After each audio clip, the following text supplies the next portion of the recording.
My folks wouldn't get me $20 acne treatment, instead blowing thousands on liquor during Vegas trips, so I placed their funds in a medical trust. That happened 2 months prior.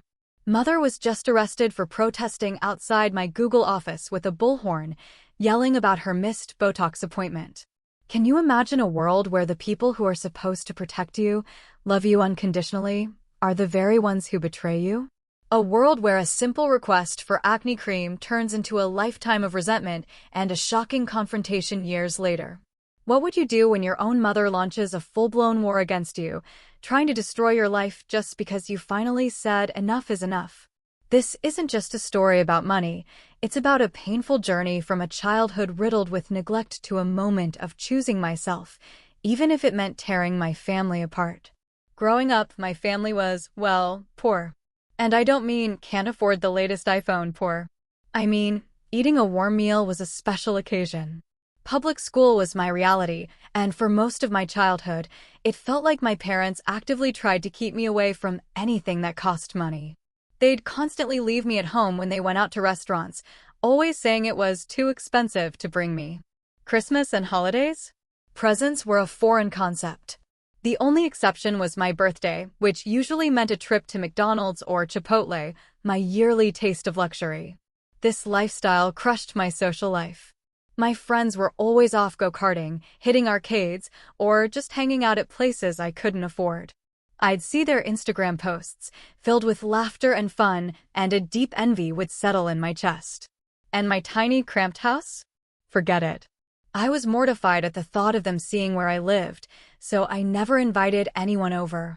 I honestly started to resent my parents so deeply. It was a suffocating feeling, but looking back, that resentment probably fueled every single success I've had since. High school was brutal.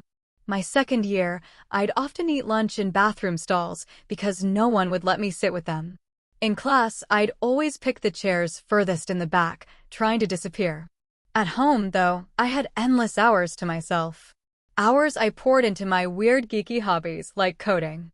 I got used to this isolated existence, even content with it in a strange way. Sure, sometimes I'd want to scream at my dad for spending what little money he made on alcohol, but over time, I just started to care less and less. That is, until my third year. That's when everything changed. A new boy arrived, an exchange student from France.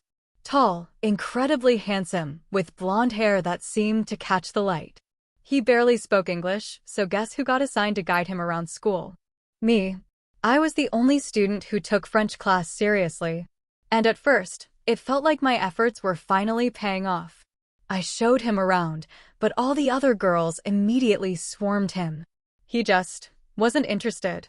He'd make witty comments in French to me about them, and I'd laugh, a genuine, bubbling laugh I hadn't realized I was missing. Over the next few weeks, we became incredibly close. I was building up the courage to ask him out, my heart pounding every time I thought about it. But then, something crazy happened. Instead of me asking him, he asked me. I was utterly shocked. I'd never received that kind of attention, not even from my own family. I was so excited, I practically jumped at his offer. He told me to dress nice, somewhere fancy. We ended up at McDonald's. He was in a suit, me in my absolute best clothes. It was hilarious, surreal, like a dream. But that's where everything started to spiral. I wish we didn't live in such a cruel world where people found bullying fun. The next few days, girls at school started swarming me. How did you end up with the hot boy? They'd sneer. Doesn't he comment on your bad looks or acne? I just sat there, frozen, unable to answer their barrage of rude, condescending questions. Eventually, they'd leave, and I'd just sit there in silence, feeling utterly worthless. That night, I went home and asked my parents for acne cream. It was the only thing I'd asked them for in years. My mom, especially, flat out refused. Why? Because my dad needed the money for alcohol. I couldn't believe it. I spent that whole night crying in my room. My insecurity became a tangible weight, reflected in everything I did at school. My boyfriends started commenting on how sad I always looked, how I always kept my head down. And those girls' words, they just echoed in my mind. Maybe they were right. Maybe I didn't deserve him. I became isolated, stopped talking to everyone. Eventually, the boy who'd stolen my heart with just one McDonald's date, he moved on. And I let him. I retreated back into my old routine, burying myself in coding, hiding in my room. Eventually, I started reaching out to big tech companies, desperate to escape the terrible life I had. And I did. I landed an internship at Google. I climbed the ranks, eventually making a seven-figure salary. During this period, I kept my parents at arm's length. Low contact. Until, that is, they heard about my success. Then the requests started. First, help with rent. Then, they just kept piling on. It got to the point where I'd bought them a 3-story luxury house. Even a Ferrari. I kept supplying them because, honestly, I was making so much. But then, my mother asked for the unthinkable. She wanted Botox and a facelift. I looked at her, then back to my phone, a cold rage building inside me. I reminded them of how they'd refused to pay for my acne cream, how they didn't help me fix my face when I was a teenager and truly suffering. So no, I certainly wasn't going to help her fix her face, now filled with wrinkles from a lifetime of choices. I told her how her choices, their choices, had destroyed one of the best relationships I'd ever had. And now? Now I would refuse to indulge her vanity. My parents, of course, immediately called me a selfish brat, claiming I never cared about them. But they weren't expecting what I'd do next. My colleague recommended a therapist, Dr. Martinez. My hands shook as I filled out the intake forms. Family relationships? My stomach churned. I checked boxes mechanically, trying not to think too hard. Dr. Martinez called me in. I sat on her leather couch, picking at my manicured nails, feeling oddly vulnerable. She asked me to start from the beginning. So, I told her about the surgery request. Her pen moved across her notepad, but her eyes never left mine. Tell me about your childhood, she said, once I finished. The memories flooded back. The restaurant trips my parents took without me. The birthday McDonald's that were my only treats. The coding projects that filled my lonely hours. My voice cracked when I mentioned the acne cream incident. And how did that make you feel? Dr. Martinez asked. I opened my mouth to answer, but my phone buzzed. Mother again. This time, a text with a link to a plastic surgeon's website. The procedure costs were itemized: $35,000 for the facelift, $15,000 for the Botox and fillers. She'd added a note, "This is the doctor all my friends use." Very reputable. I showed Dr. Martinez the message. She leaned forward slightly. What do you notice about this request? She asked. I stared at the numbers. $50,000 for cosmetic surgery, when $20 for acne medication had been too much. The session ended with homework. Write down every financial request my parents had made since I got the Google job. That night, I sat at my kitchen table, laptop open, creating a spreadsheet. The numbers added up fast. Rent assistance that morphed into a house purchase. Car repairs that became a Ferrari. Grocery money that turned into restaurant gift cards. My phone rang. Dad. Your mother's crying, he slurred. The familiar sound of ice clinking in a glass came through the speaker. After everything we sacrificed for you, this is how you repay us? I hung up. The next morning, I woke to 17 missed calls and a Facebook notification. Mother had tagged me in a post. Some children forget where they came from. We gave up everything for our daughter, and now she won't even help with necessary medical procedures. Aging is hard enough without ungrateful children. My aunt had already commented, Linda, you're such a good mother. She should be ashamed. I screenshot the post and sent it to Dr. Martinez, asking if we could move up our next appointment. At lunch, I got another call. This time, from my cousin Gabrielle. Sarah, I saw your mom's post, she said, her voice hushed. Look, I need to tell you something. When we were kids, my mom used to lend your parents money. They always had some excuse about being broke, but then we'd see them at the casino the next week. My hand tightened on my phone. What? Yeah. And remember when you had that school trip to Washington, D.C. that you couldn't go on? Your parents told everyone they couldn't afford it. But that same month, they went to Vegas for their anniversary. After we hung up, I sat in my office, staring at my dual monitors. Lines of code blurred as tears formed in my eyes. All those years of wearing the same clothes until they fell apart. All those nights going to bed hungry because we'd run out of grocery money. All those school events I'd missed because of costs. It was all a lie. That evening, I called my parents. Mother answered on the first ring. Finally coming to your senses, she purred. I'll meet you for dinner tomorrow, I said. Pick the restaurant. She chose Lerna Dan, one of the most expensive places in the city. Of course, she did. I arrived early, nursing a glass of water at the bar. They walked in 20 minutes late. Mother in a new designer dress I recognized from Nordstrom's window. Dad's face was flushed, probably from pre-dinner drinks. We sat at a corner table. Mother immediately started talking about the surgery, pulling out printed pages from the surgeon's website. Other diners glanced our way as her voice carried. I've already scheduled the consultation, she said, beaming. They can do everything in one session. Isn't that wonderful? And since you're paying, I upgraded to the premium package. I set down my water glass carefully. I'm not paying. The silence stretched, thick and suffocating. Dad's face darkened. What do you mean you're not paying? Mother's voice rose. You spend that much on your car payments. Actually, I don't, I said, a strange calm washing over me. I bought my Tesla outright. But that's not the point. Then what is the point? She leaned back, crossing her arms, her eyes narrowed. That you're too selfish to help your own mother. I gave birth to you. I raised you. You raised me. The words came out sharper than I intended. Several nearby tables turned to look. You left me home alone while you went to restaurants. You denied me basic medical care. You made me feel like a burden for existing.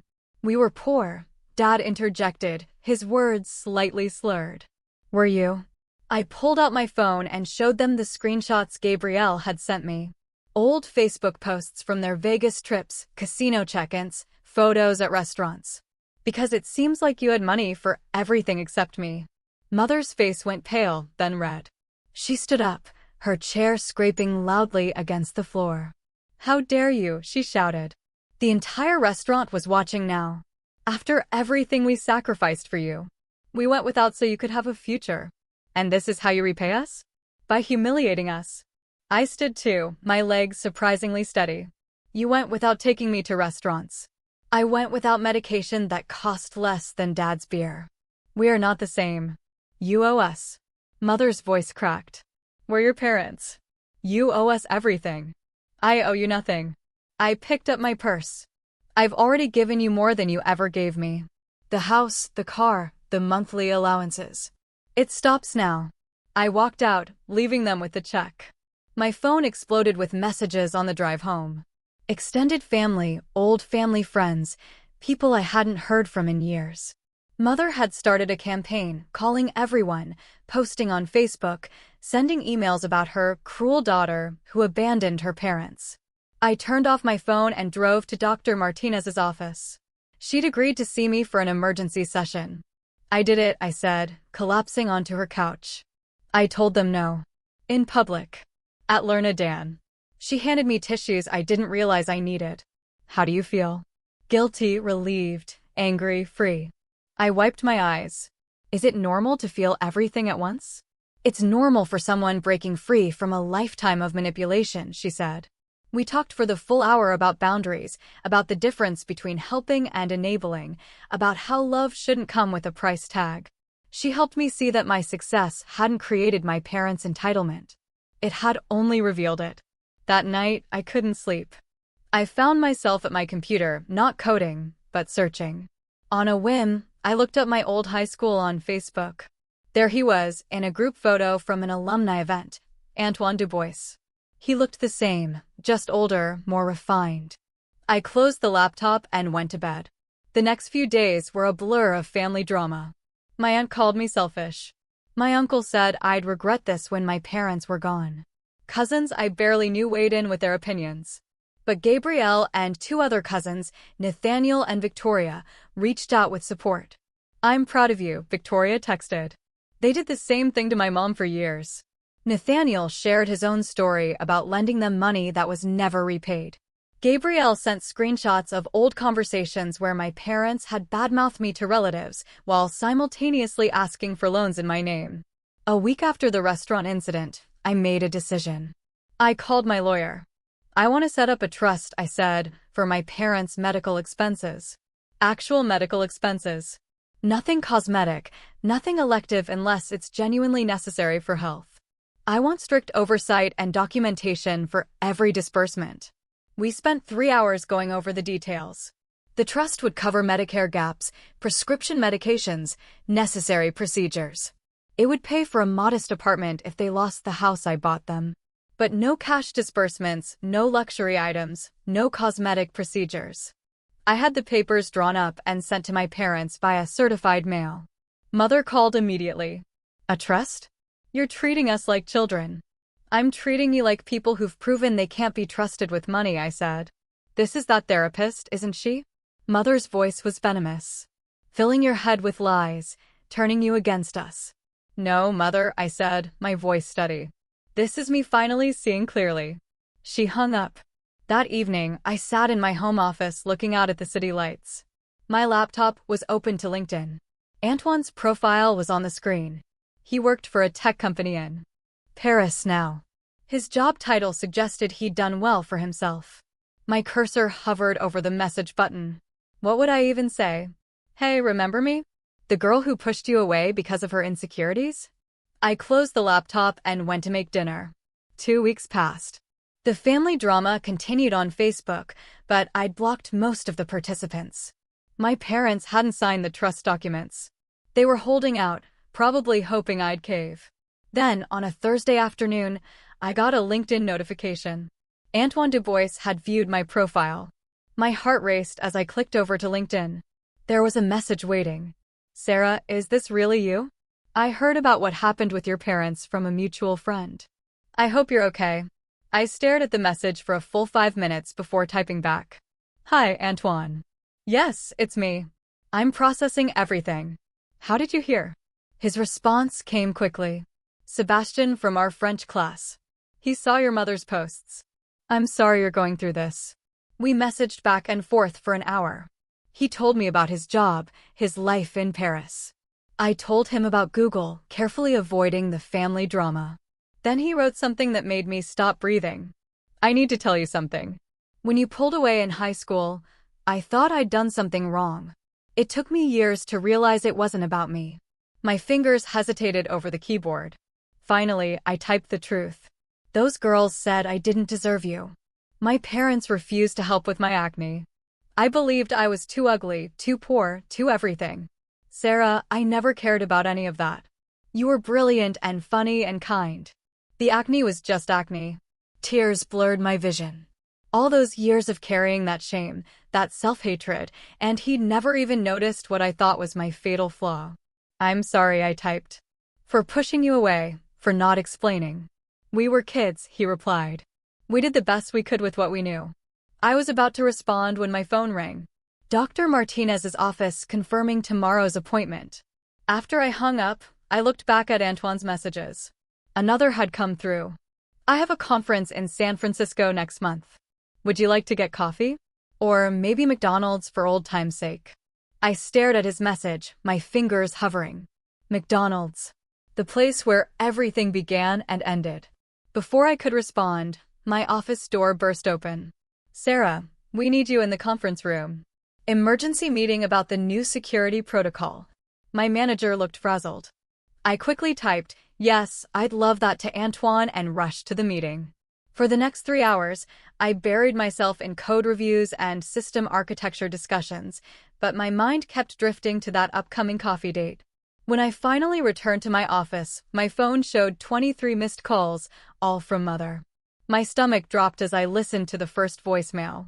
Sarah, your father's in the hospital. Heart palpitations. The stress you've caused.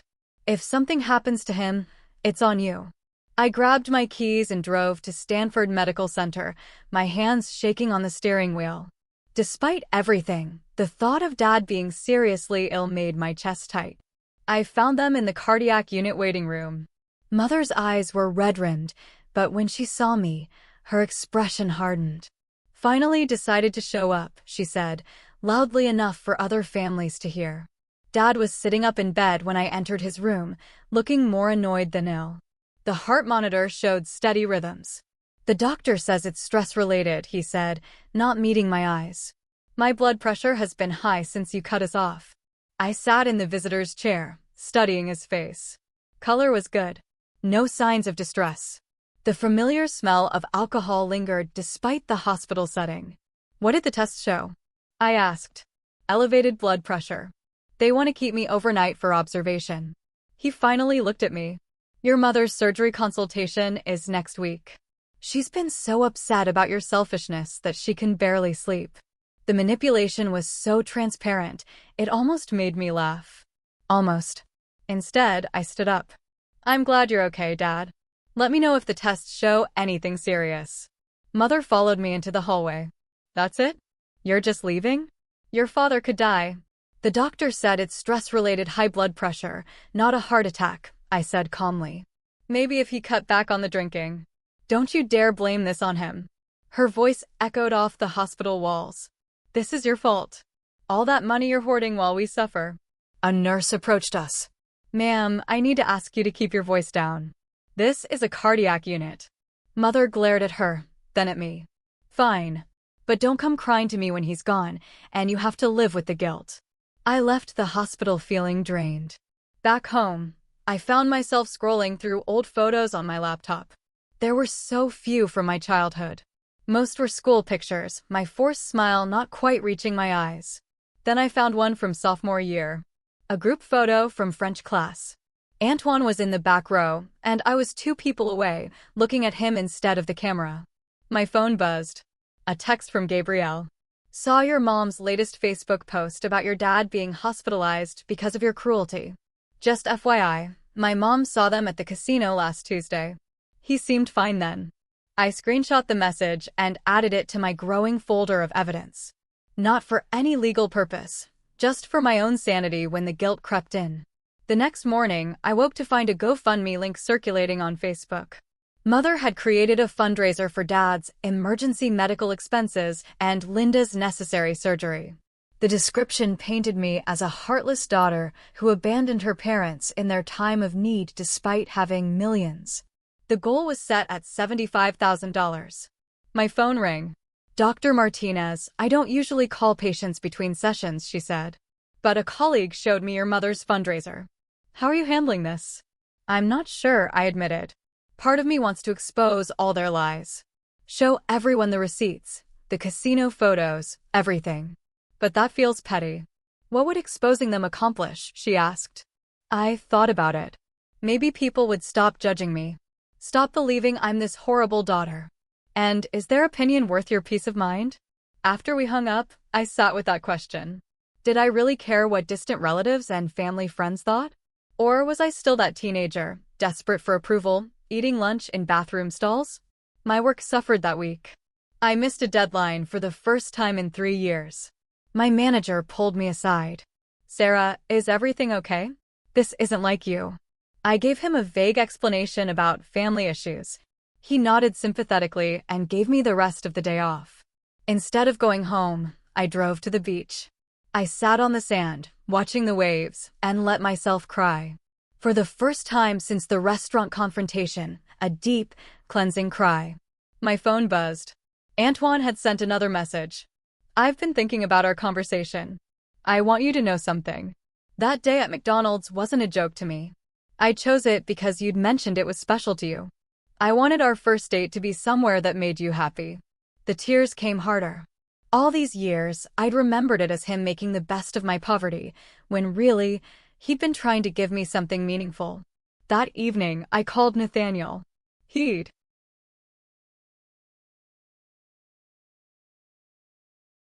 mentioned having similar experiences with our parents.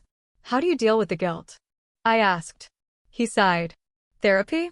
Lots of therapy. And reminding myself that helping isn't the same as enabling. They're adults who made choices. Those choices have consequences. Dad's in the hospital, I said. I saw Mom's post. Is it serious? High blood pressure. Stress-related, supposedly. Nathaniel snorted. Let me guess. The stress of you not funding their lifestyle anymore. Pretty much. Sarah, you know this is what they do, right? Remember when I stopped lending them money? Suddenly, Dad developed that mysterious back pain that required expensive treatments. Pain that miraculously disappeared when I held firm. After we talked, I felt marginally better. I wasn't alone in this. Other family members had been through it and survived. The next few days brought an escalation in Mother's campaign. The GoFundMe gained traction, raising over $5,000 from sympathetic strangers and distant relatives. She posted daily updates about Dad's condition, each more dramatic than the last. According to Facebook, he was practically at death's door. According to Gabrielle's mother, who worked at the hospital, he'd been discharged after one night with a prescription for blood pressure medication and a recommendation to reduce alcohol intake. I threw myself into work, coding until my eyes burned. It was easier than thinking about the mess my life had become. My team was developing a new security feature, and I volunteered for extra hours just to keep busy. Then Victoria called with news that made my blood run cold. Sarah, I thought you should know. Your mom's been calling around asking for your address. She told my mom she wants to have a conversation with you in person. I'd been careful about my privacy, using a P.O. box for most things and keeping my actual address off social media. But Mother was resourceful when she wanted something. Thanks for the warning, I said, a shiver running down my spine. That night, I installed a security camera at my front door and alerted building security about potential unwanted visitors. It felt extreme, but something in Mother's escalating behavior worried me. The worry proved justified 3 days later. I was working from home when the doorbell rang repeatedly. The security camera showed Mother and 2 women I didn't recognize. Sarah, I know you're in there. Open this door right now. Mother's voice carried through the door. We need to talk about your father. He's getting worse. I didn't respond. She kept ringing the bell, then started pounding on the door. You can't hide forever. What kind of daughter ignores her sick father? The neighbors should know what kind of person lives here. Building security arrived within minutes, asking them to leave. Mother made a scene, of course, loud enough for half the floor to hear. I watched through the camera as security escorted them out, Mother shouting about ungrateful children and elder abuse. My hands shook as I called Dr. Martinez for an emergency session. She came to my home, I said, pacing her office. She's never done that before. It feels like she's escalating. Boundary extinction burst, Dr. Martinez said calmly. When someone is used to getting their way and suddenly faces firm boundaries, they often escalate their behavior before accepting the new reality. How long does it last? It varies. The important thing is to maintain your boundaries consistently. Any wavering reinforces the escalation. That evening, I found a letter slipped under my door. Mother must have convinced someone to let her back into the building. Sarah, it read, your father's condition is deteriorating. The doctors say the stress is affecting his heart. I'm scheduling my surgery for next month. I've decided to use our retirement savings since you've abandoned us. I hope you can live with yourself when we're destitute and your father is dead. You were always selfish, even as a child. We gave you everything and this is how you repay us. Don't bother coming to the funeral when your selfishness kills him. I photographed the letter and filed it with the rest. The manipulation was so heavy-handed it would have been funny if it didn't hurt so much. My phone rang. An unknown number with a local area code. Is this Sarah? An unfamiliar female voice asked. I'm calling from Stanford Medical. Your father's been admitted again. My heart skipped. Is he okay? He's stable. He asked us to call you. He's in room 4B if you'd like to visit. I debated for 20 minutes before driving to the hospital. This time, I found Dad alone. He looked smaller in the hospital bed. Older. The alcohol flush was gone, replaced by genuine pallor. Hi, Dad. He turned toward me, and I saw tears in his eyes. In all my 29 years, I'd never seen him cry. Sarah, you came. I sat down cautiously. What happened? Blood pressure spiked again. They think. He paused, seeming to struggle with the words. They found some liver damage from the drinking. The room felt suddenly airless. How bad? Early stages. Reversible if I stop drinking. But Sarah, his voice broke, I can't afford the treatment program they're recommending. Your mother doesn't know yet. I haven't told her. I stared at him, processing. Was this real or another manipulation? The tears seemed genuine. But I'd been fooled before. The Trust One setup covers necessary medical treatment, I said carefully. His face crumpled. I know I haven't been a good father. I know we hurt you, but I'm scared, Sarah. I don't want to die. I left the hospital with my thoughts churning. I called Gabrielle from the parking lot. He seemed genuinely scared, I told her, but I can't tell if it's real or just another tactic. Can you verify with the doctors? Medical privacy laws. He'd have to give permission. Then ask him to. If it's real, he'll agree. If it's manipulation, he'll make excuses. The next morning, I returned to the hospital with forms for medical information release. Dad signed them without hesitation, his hands shaking slightly. I want to get better, he said. I've wasted so much time, so much money. Your mother, she doesn't understand. She thinks I can just cut back. Dr. Patterson, his hepatologist, confirmed the diagnosis, early-stage cirrhosis, treatable with immediate cessation of alcohol and proper medical support. The recommended treatment program was expensive, but covered under the Trust's medical provisions. I authorized the payment that afternoon. Mother called within hours, screaming about me controlling their medical decisions, infantilizing them with the Trust. I let her rant, then hung up. The family Facebook drama exploded. Mother posted about how I was keeping Dad from getting proper treatment by controlling their money. The irony of her complaining while I was actively paying for his treatment wasn't lost on me. Then came a post that made me see red. Some children wait until it's too late to help their parents. My husband is fighting for his life while our daughter counts her millions. I'm canceling my surgery consultation to focus on him. His health is more important than my appearance, unlike our daughter's priorities. The comments poured in, praising her selflessness, condemning my cruelty. One caught my eye from someone named Lee, who donated to the GoFundMe. This is heartbreaking. No parent should have to choose between their health and their spouse's.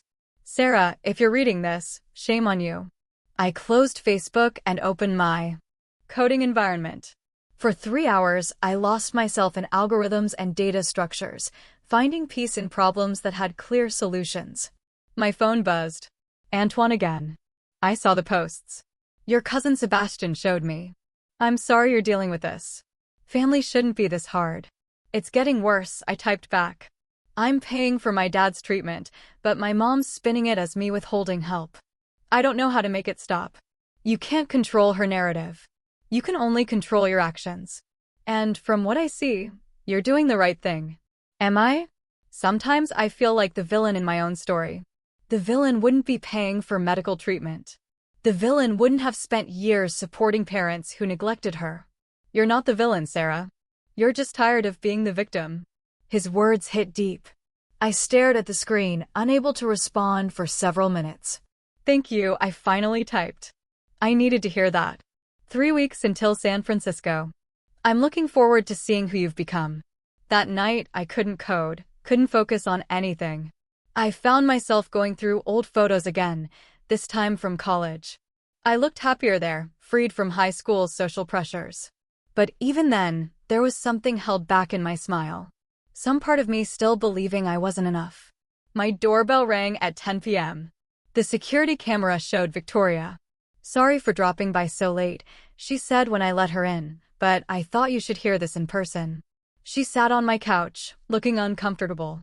Your mom came to my mother's house today. She was unhinged, Sarah. Talking about suing you for elder abuse, for emotional distress. My mom tried to calm her down, but she just kept escalating. Suing me? I laughed bitterly. With what lawyer? With what money? That's the thing. She mentioned the GoFundMe. Said she'd raised enough to fight back against your cruelty.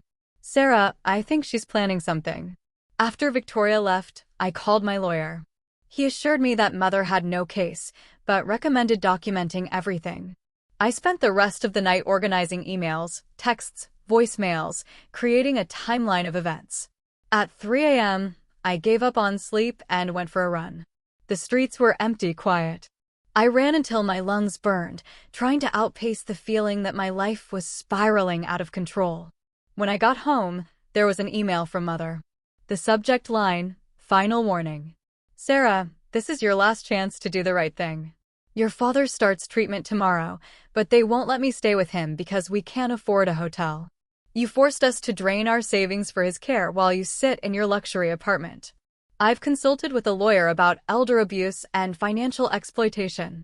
You convinced your father to sign papers while he was vulnerable and hospitalized. That's coercion.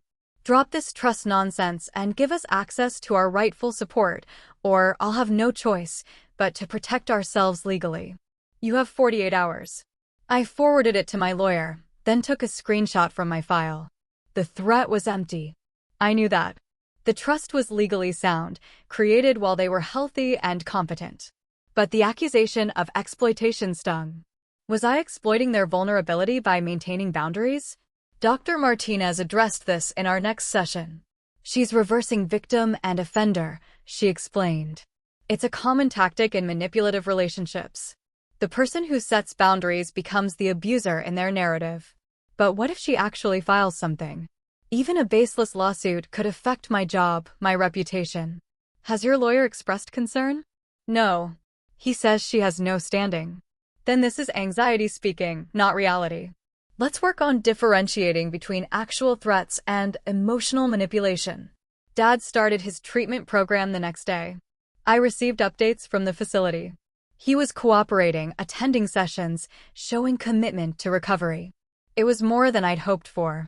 Mother, meanwhile, escalated her social media campaign. Daily posts about their suffering, their abandonment, their cruel daughter who controlled their lives. The GoFundMe continued to grow, now over $15,000. Then Nathaniel called with disturbing news. Sarah, I just heard from cousin Leon mom's side. Your mother's been calling extended family asking for loans. She's telling them you've cut them off completely, and they're about to be homeless. But I bought them a house. I know, but she's saying you're going to take it back, that the trust is a scheme to control them. Lee actually gave her $5,000. I felt sick. Not only was she manipulating strangers online, but she was also scamming our own family. What should I do? Document it. That's fraud, Sarah. She's taking money under false pretenses. But the thought of pursuing legal action against my own mother made me feel hollow. How had it come to this? The next week passed in a blur of work and worry. Dad's treatment updates were positive. He was engaging with therapy. His liver enzymes were improving. But Mother's campaign continued unabated. She'd started posting old photos of me as a child, always with captions about how she'd sacrificed everything for an ungrateful daughter. One photo stopped me cold. It was my 8th birthday, the one time we'd gone to McDonald's. I was smiling over a happy meal, but now I could see what I'd missed then. My parents in the background, Dad with a beer despite it being barely noon. Mother on her phone, neither looking at me. Antoine messaged that evening. 2 weeks now. Are you still up for coffee? Yes, I typed, then added, fair warning, my life is a disaster right now. Life is messy. That's what makes it interesting. Besides, I remember a girl who could find humor in anything, even a fancy date at McDonald's. I smiled despite everything. That girl might be a little buried under corporate success and family drama. Then maybe it's time to dig her out. The day before Dad was scheduled to complete his initial treatment, I got a call from the facility. He wanted to see me. I found him in the common area, looking clearer than he had in years. The bloat was gone, his eyes focused. Sarah, he said, standing to hug me. I couldn't remember the last time he'd hugged me. We sat in plastic chairs overlooking a small garden. I need to tell you something, he began. About the money. About your childhood. I waited, my breath held. We weren't as poor as we said. I mean, we weren't rich, but there was money. Disability payments. Like your cousin said, tax refunds. My uncle left me a small inheritance when you were 10. He stared at his hands. I drank it. Gambled some. Your mother, she had her own vices. Shopping mostly, keeping up appearances with her friends. Why tell me now? Because I'm tired of lies. The counselor here, she says accountability is part of recovery. He looked at me then. really looked at me. We failed you, Sarah. Not because we were poor, but because we were selfish. And we're still being selfish. Dad, your mother doesn't know I'm telling you this. She still believes our version of events. Or maybe she's convinced herself it's true. But you deserved better. You deserved parents who put you first. I left the facility feeling raw, exposed. The admission I'd waited years to hear didn't bring the satisfaction I'd expected, just sadness for the childhood that could have been. That night, I video called Victoria and Gabrielle. We'd grown closer through this ordeal, bonded by shared experiences with our parents. He admitted it, I told them. All of it. The money they had, the choices they made. How do you feel? Gabrielle asked. Empty, validated, angry. All of it at once. That's normal, Victoria said. When my dad finally admitted his gambling problem, I thought I'd feel vindicated. Instead, I just felt sad for all the time we'd lost. We talked for hours, sharing stories, finding dark humor in our dysfunctional family. It helped knowing I wasn't alone. The next morning brought a new crisis. Mother had been evicted from the house I'd bought them. Not by me, but by the HOA for violating multiple community guidelines. Apparently, she'd been running some kind of business out of the garage, and the neighbors had complained about the constant traffic. She called me, screaming about homelessness, about abandonment, about elderly abuse. I reminded her that the trust would cover a modest apartment. Modest? She shrieked. I'm not living in some cheap apartment like common trash. Then I guess you'll need to figure out alternative arrangements, I said. She hung up on me. Within hours, the Facebook posts started. Photos of her packing, captions about being thrown out on the street by her heartless daughter. The GoFundMe goal increased to $100,000 for emergency housing and legal fees. My phone rang. The facility. Dad was being discharged and needed somewhere to go. He can't go back to your mother, the counselor said. Not if he wants to maintain sobriety. Is there anywhere else? I made a decision that surprised me. He can stay in my guest room temporarily, while he figures things out. Dad moved in that afternoon with one suitcase and a garbage bag of belongings. He looked around my apartment with something like awe. This is nice, he said quietly. You did good, Sarah. Thanks. Your mother's going to lose it when she finds out. Probably.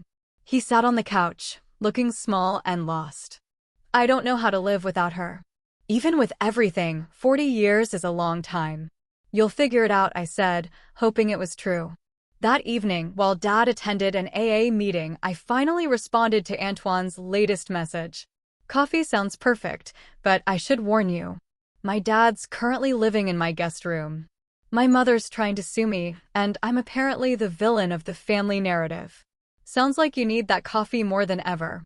Besides, I have my own family drama to share. We can compare notes. I found myself actually looking forward to it. A normal conversation with someone who knew me before all this mess. Mother discovered Dad's location within 2 days. She showed up at my building, but security turned her away. The resulting Facebook Live video went viral in our extended family network. Her crying outside my mansion, it was a nice building, but hardly a mansion, begging to see her husband, painting me as the destroyer of marriages. You turned him against me, she screamed at the camera. 37 years of marriage, and you poisoned him against me. What kind of daughter destroys her parents' marriage? The comments were split this time. Some supported her, but others began questioning the narrative. One cousin pointed out that if I was so evil, why was I paying for Dad's treatment? Dr. Martinez helped me process the guilt in our next session. You didn't destroy their marriage, she said firmly. Their choices did that. You simply stopped enabling those choices. But if I hadn't set boundaries, then your father would still be drinking himself to death while your mother spent money they didn't have. Is that a better outcome? Dad, meanwhile, was thriving. He attended meetings daily, got a part-time job at a hardware store, and started cooking, something I'd never seen him do. We developed an odd but comfortable routine. He cooked dinner. I handled the dishes. We watched TV together, but didn't talk much. It was more companionship than we'd had my entire childhood. One evening, he surprised me. I've been thinking about that boy. The French one. I looked up from my laptop. Antoine. Yeah, I remember when you were dating him. You smiled more. Then suddenly you didn't. And we never asked why. I did ask for help with my skin. Mom said no. He winced. I remember. I'm sorry, Sarah. For so many things. He messaged me recently. We're having coffee next week. Dad smiled. A real smile, not the alcohol fuzzy grins I remembered. Good. You deserve to smile again. The week before Antoine's visit passed quickly. Work was intense. We were launching the new security feature, and bugs kept cropping up. I welcomed the distraction from family drama. Mother's harassment continued but became background noise. Daily emails about her suffering. Voicemails about Dad's betrayal. Facebook posts painting increasingly dramatic pictures of her situation. The GoFundMe stalled at $23,000. Apparently, even sympathy had limits. Then, 3 days before Antoine was due to arrive, everything exploded. I woke to 57 missed calls and hundreds of text messages. My social media had blown up overnight. Mother had gone nuclear. She'd created a website, The Truth About Sarah Davis. It included cherry-picked texts, edited emails, and photos spanning years, all painting me as a calculating, cruel daughter who'd planned to abandon her parents from childhood. She'd included my work information, my LinkedIn, even my building address. But what made my blood run cold was the final section, Antoine Dubois, the boy she threw away. She'd somehow found our old high school photos, his current information, and created a narrative about how I'd used and discarded him, just like I was doing to my parents. My hands shook as I called my lawyer. This had crossed a line from family drama to potential defamation and harassment. We can send a cease and desist, he said. But Sarah, this might be enough for a restraining order. The website, the repeated attempts to access your home, the documentation of her escalating behavior. She's my mother, I said weakly. She's also someone who's actively trying to destroy your life. Family doesn't make harassment acceptable. I sat with that for a moment. Then do it. The cease and desist. If she doesn't stop, we'll consider the restraining order. After hanging up, I found Dad in the kitchen, staring at his phone. I saw the website, he said quietly. Sarah, I had no idea she was capable of this. This is. He trailed off, looking lost. It's who she's always been, I said. We just couldn't see it before. No, he said firmly. I saw it. I just chose the bottle instead of protecting you. That's on me. I called in sick to work and spent the day doing damage control. My manager had already seen the website. Mother had emailed it to my entire team. He assured me it wouldn't affect my position, but I could see the concern in his eyes. Then came the text I'd been dreading. From Antoine. I saw the website. Are you okay? Do you want to postpone coffee? I stared at his message, shame washing over me. Mother had dragged him into this mess, exposed our teenage relationship to the world, and twisted it into something ugly. I'm so sorry, I typed. I understand if you want to cancel. This isn't your drama to deal with. His response came immediately. Sarah, I asked you for coffee, not your mother. I'll see you Thursday unless you want to cancel. Are you sure? I've dealt with worse. Besides, now I'm curious about this villain version of you. Does she come with a cape? Despite everything, I laughed. It felt foreign, but good. No cape, just apparently a cold, calculating heart and a master plan to destroy everyone who loves me. Sounds efficient. We can discuss your evil schemes over coffee. The cease and desist was delivered the next day. Mother's response was predictable. More Facebook posts about legal intimidation, silencing a mother's truth, and protecting her abuser daughter. But the website came down within 24 hours. Dr. Martinez helped me prepare for Antoine's visit. This is someone who knew you before all the success, before the family drama.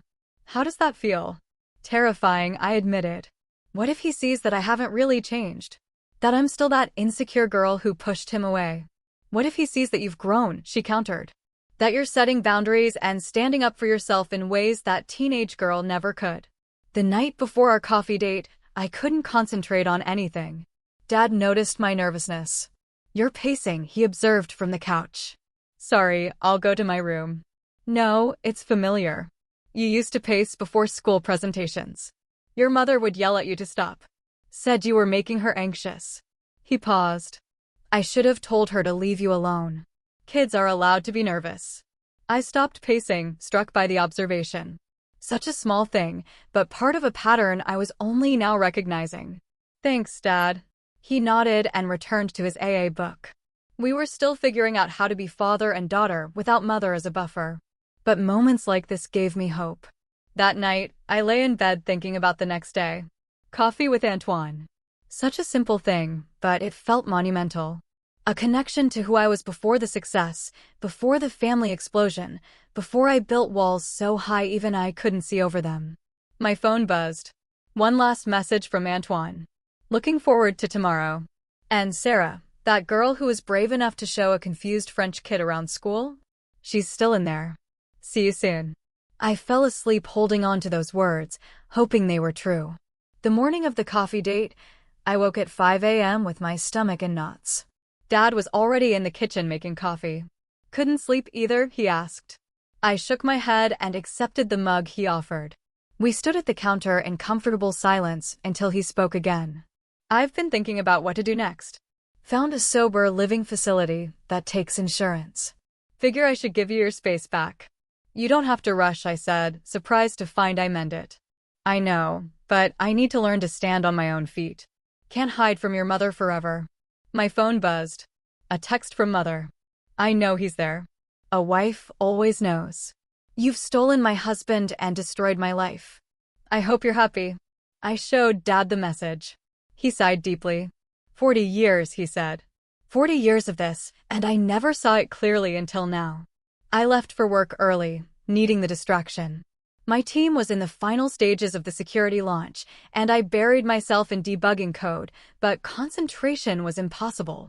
Every few minutes, I checked the time, calculating how many hours until I'd see Antoine. At lunch, Victoria called. Just wanted to check in before your coffee date. How are you feeling? Like I might throw up, I admitted. That's normal. Remember, he reached out to you. He saw that disaster of a website and still wants to meet. That says something. After we hung up, I tried to focus on work again, but my manager noticed my distraction. Sarah, why don't you take the afternoon off? You've been putting in crazy hours lately. I gratefully accepted and went home to change clothes. I tried on 6 different outfits before settling on jeans and a simple blouse. Nothing too formal, nothing too casual, just normal. Dad was reading in the living room when I emerged. You look nice, he said. Like yourself. Thanks. I grabbed my keys, then paused. Dad, what if he sees I haven't really changed? What if I'm still just that insecure girl? He set down his book. You bought your parents a house. You stood up to your mother in a fancy restaurant. You're paying for my treatment even after everything we did. That's not the same girl who hid in bathroom stalls. I arrived at the coffee shop 15 minutes early and chose a corner table where I could see the door. My hands shook as I sipped water and watched people come and go. Then, at exactly 2 p.m., Antoine walked in. He looked almost the same. Older, yes, but still with that easy confidence that had drawn me to him in high school. When he spotted me, his face broke into a warm smile. Sarah, he said, sitting across from me. It's really good to see you. You, too, I managed, my voice steadier than I felt. We ordered coffee. Just regular coffee. Nothing fancy. And for a moment, neither of us spoke. Then he leaned forward slightly. So, should we address the elephant in the room? Your mother's creative writing project. I nearly choked on my coffee. You mean her masterpiece of fiction? I particularly enjoyed the part where I apparently planned to abandon my parents from age 6. Very forward-thinking for a first grader. The tension broke, and I found myself laughing. Really laughing for the first time in weeks. We spent the next hour talking about everything except my family drama. He told me about his work in Paris developing sustainable technology. I told him about my projects at Google.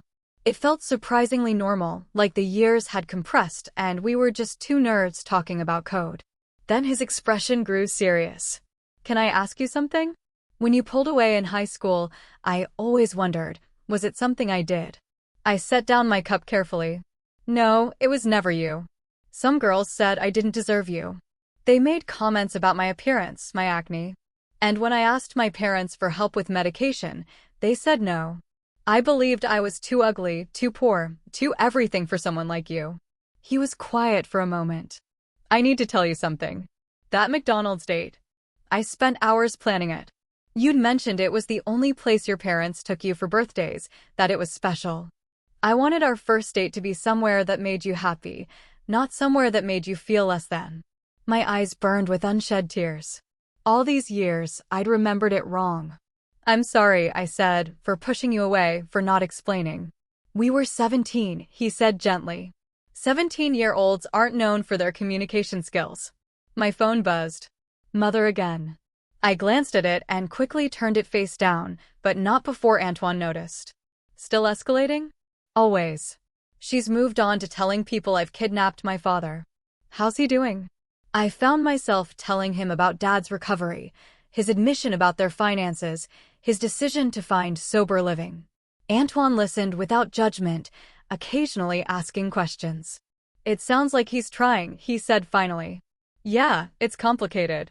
40 years of damage doesn't just disappear. No, he agreed. But the fact that he's trying counts for something.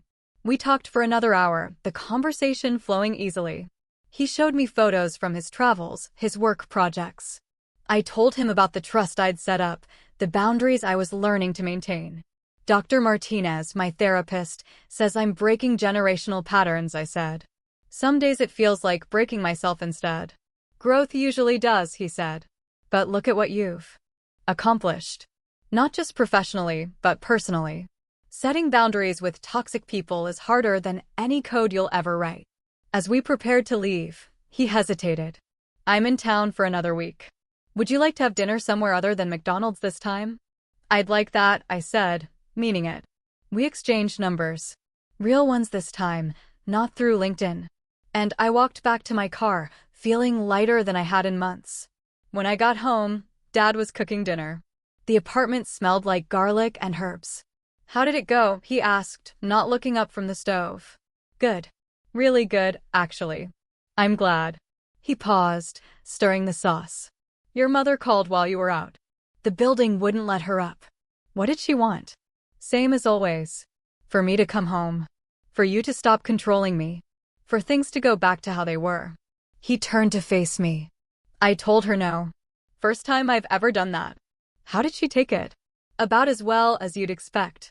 But Sarah, it felt good. Scary, but good. We ate dinner together, talking about his plans for sober living, my upcoming work deadlines.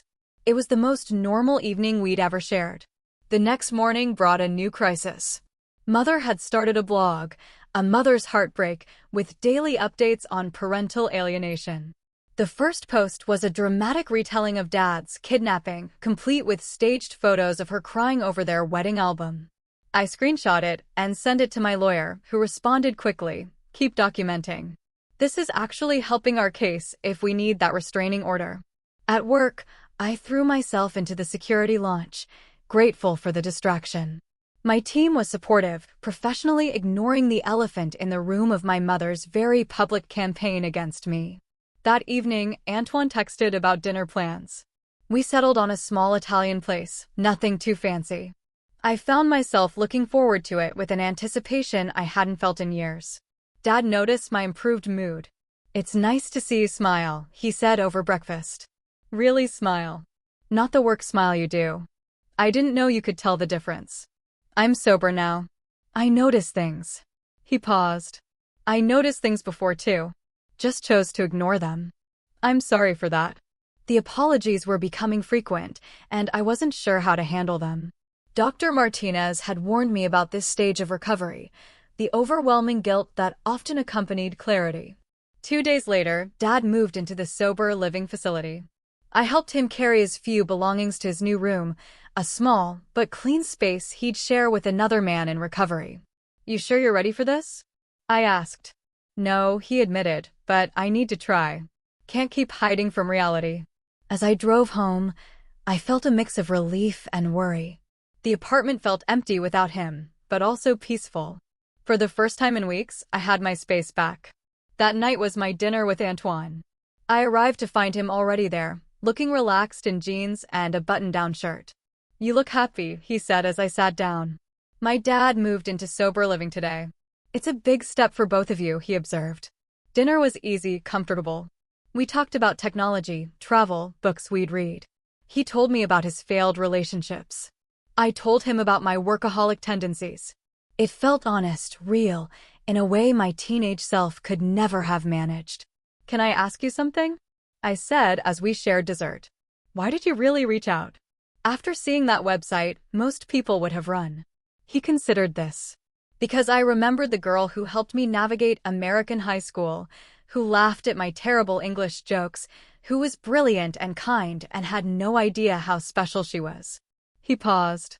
And because I've learned that the best people often come from the hardest circumstances. My phone buzzed. Another text from Mother. This time, I didn't even look. You can check it, Antoine said. I understand complicated families. No, I said firmly. I'm done letting her interrupt my life. He smiled. Good for you. After dinner, we walked through the city, talking about everything and nothing. When we reached my car, he hesitated. I'd like to see you again before I leave. If you want. I said simply. The next few days passed in a blur of work and cautious happiness.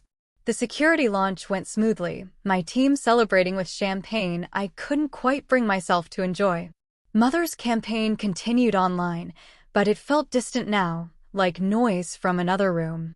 Dad called from the facility, sounding clearer each time.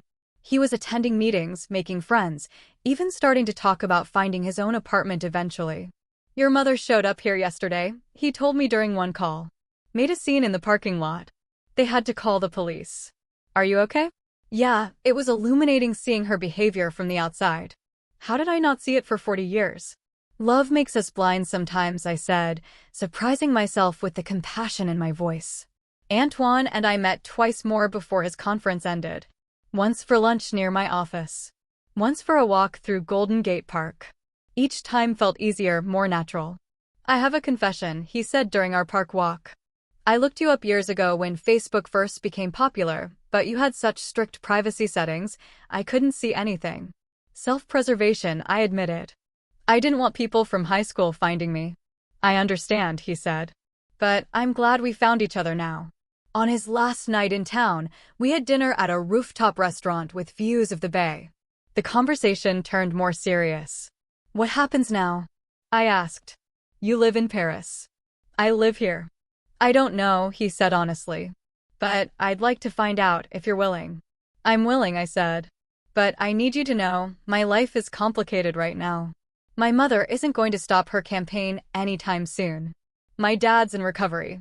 I'm in therapy, working through decades of issues. Sarah, he said gently. I'm not looking for perfect. I'm looking for real. And this is real. The next morning, I drove him to the airport. We kissed goodbye at the departure gate. A soft, sweet kiss that felt like a beginning rather than an ending. I'll call you when I land, he promised. I'll answer, I promised back. Driving home, I felt a strange mix of emotions.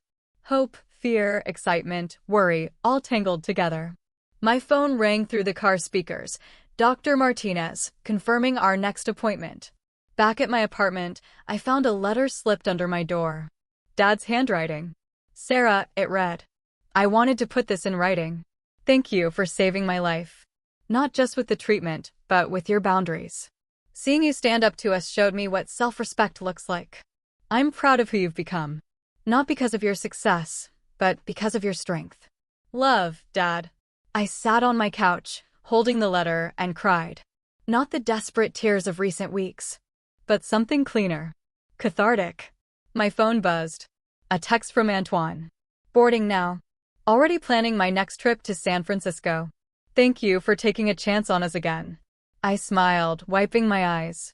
Outside my window, the city sparkled in the afternoon sun. Somewhere across town, Mother was probably drafting her next blog post. Dad was attending a meeting. My cousins were living their own complicated lives. But in this moment, in my quiet apartment, I felt something I hadn't experienced in years. Possibility. The future stretched ahead. Uncertain, but no longer terrifying. I had boundaries now. Support. The beginning of something with Antoine that might become beautiful.